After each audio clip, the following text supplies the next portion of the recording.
Palang araw sa ating lahat mga kapatid. Ang aking pong babasahin para sa ating daily devotion ay nasa mga awit kabanata 56, talata 1 hanggang 3. Maawa ka Panginoon, ako'y iyong kahabagan, lagi akong inuusig, nilulusob ng kaaway. Nilulusob nila ako, walang tigil, buong araw o kay rami nila ngayon sa akin ay lumalaban. Kapag ako'y natatakot o aking Diyos na dakila, sa iyo ko ilalagak pag-asa ko at tiwala. Amen. Purihin ang ating Panginoon sa pagkabasa ng kanyang mga salita. Muli po sa mapagpalang araw po sa ating lahat. Patuloy po tayong magbasa ng salita ng Panginoon. Ang ipabahagi ko po ngayon ay matatagpuan sa Book of Psalms chapter 56 verses 4-6. Sabi po dito, pangako niyang binitaway pinupuri ko ng lubos. Tanging sa iyo umaasat, nananalig ako, O Diyos, sa tao ring katulad ko, hindi ako matatakot. Ang lahat ng kaaway ko'y lagi akong ginugulo. Ang palaging iniisip ay kanilang saktan ako. Lagi silang sama-sama sa kublihan nilang dako.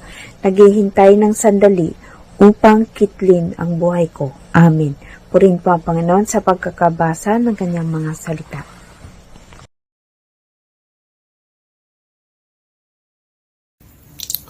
Magandang araw po sa ating lahat. Ang bahagi ko po, Psalms chapter 56 verse 7-9. Sa masama nilang gawa, O Diyos, sila'y paparusahan. Sa tingin ng iyong galit, gapiin mo silang tunay. Ang tablay kong suliranin, nababatid mo ng lahat, pati mga pagbuha ko'y nakasulat sa iyong aklat. Kapag sumapit ang sandaling tumawag ako sa iyo, tiyak na malulubig ang lahat ng kalaban ko, pagkat aking malalaman ang Diyos ay nasa palig ko. Amen. God bless po sa ating lahat. Good morning, tayo po muli magbahagi ng ating devotion sa Psalms chapter 56 verses 10-13.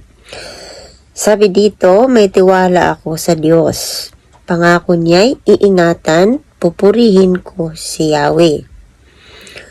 Sa pangakong binitiwan, lubos akong umaasat, may tiwala ako sa Diyos. Sa tao ring katulad ko, hindi ako matatakot. Ang anumang pangako ko'y dadalhin ko sa iyo, O Diyos. Ang alay ng pasasalamat ay sa iyo ihahandog, pagkat ako'y iniligtas sa bingit ng kamatayan. Iniligtas mo rin ako sa ganap na kasiraan, upang ako ay lumakad sa presensya mo, O Diyos, sa landas nitong liwanag na ikaw ang nagdudulot.